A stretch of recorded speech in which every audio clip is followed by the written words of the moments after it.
Hi, pwede bang mabisitahan ang patient ng pamilya niya at ilang months po ang rehabilitation?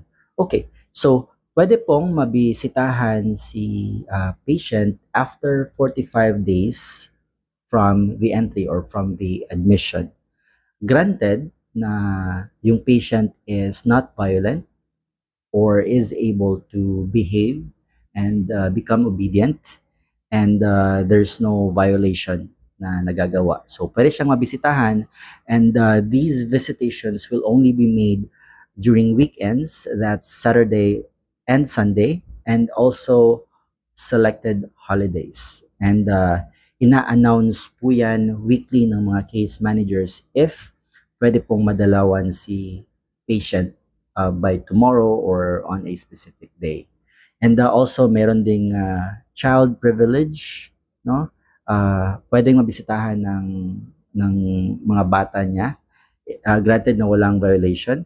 And the same goes with birthday privilege. Pwede din po yung ganun.